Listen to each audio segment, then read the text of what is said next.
So I'm back again after a few days and after a second engine removal, just to give you some extra pointers and extra tips on how to get this done. Basically, when I took this out the second time, it was much quicker.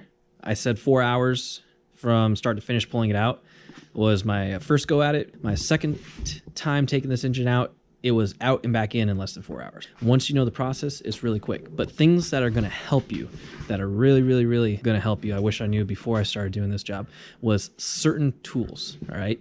Obviously engine hoist, obviously engine stand, things like that are gonna be very helpful. But here's a few other things. These are all the tools I used, and the ones that really came in handy, like this guy, the little flex head ratchet kind of thing. This is perfect for those transmission bell housing bolts that are way down there, like the nut that I pointed out. This will get in there at just the right angle, and it's, you know, slim enough to not get interference with other things that are in the way. And you just need a little bit of angle on it like that. You can't get that with the other ratchets, so you need this. The second thing that makes things a lot faster is having some power. Having either, you know, electric impact, electric wrench would be nice, like the Milwaukee. Having a pneumatic would be great, because when you get down to it and you know what you're doing, you're like, all right, I'm gonna take off the intake. Boom, boom, boom, boom, boom. Done. I'm gonna take off the accessories. Boom, boom, boom, boom, boom. Done. I'm gonna do this. Boom, boom, boom. Done. Anything that you can get at really easily from the top, or even the exhaust bolts and the other things down below.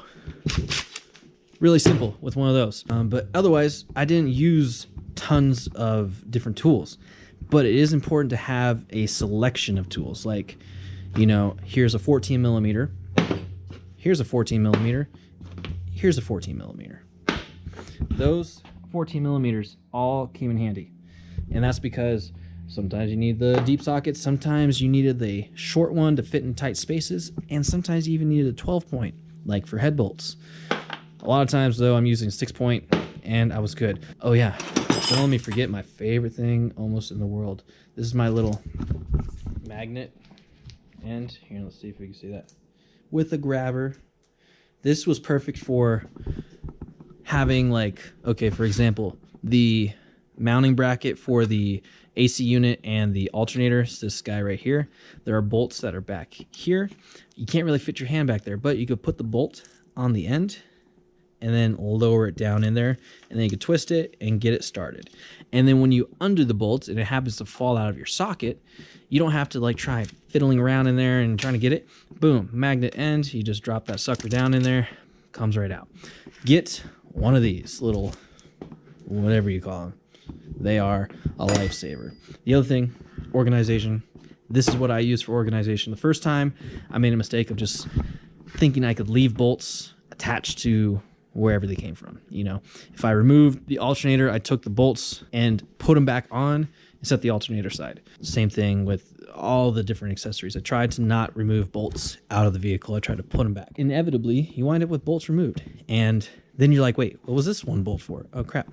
So what I've decided, the best practice for me, and that worked great on my second time, air intake. I removed the 5 bolts that hold that down, took all those 5, boom, right there, slot number 1. And then it was like, okay, alternators next, boom, take those off, slot number 2. Then power steering, then AC, and so on. So I filled this up as I went. When I got to the end, engine was out, and then, all right, engine's back in. Let's start here and get the bell housing bolts in. And then all the way back down to, last thing to go on was air intake. I didn't confuse what bolts were what. Really quick and simple to get done, organized, all that. Those are a couple tips and tricks about removing an engine. And in all honesty, it is not that hard. You know, if you could change your oil, you could do an engine removal. It's just gonna take a little bit of extra effort, and you do need some extra equipment. But with the proper equipment and a little bit of time, this isn't a hard job. You could do it. So do it yourself. Mechanics out there, give it a go. Don't think it's too daunting. I learned, and you'll learn too. There's plenty of information out there. I really hope that this helps and, you know, gives you an idea of that it's really not that hard. If you do have questions, feel free to ask in the comments and stuff, but honestly, just go out online, Google, look around. There are tons of videos that help me a lot. I'll put a link in the description to some of the videos that really helped me out for removing an engine out of a Subaru specific to this year model or close enough. And yeah, that's about it. Be sure to, you know, do the whole YouTube thing, where, like, subscribe, all that kind of stuff, because I do random videos like this, and I'm going to be doing more because I'm stuck with this car for a long time now. I'm pretty in touch with this. I've touched every part of it, and I love it. So yeah, she's my baby now. Actually, she's my wife's baby, but she's really mine. Anyways, that's all I got for you today.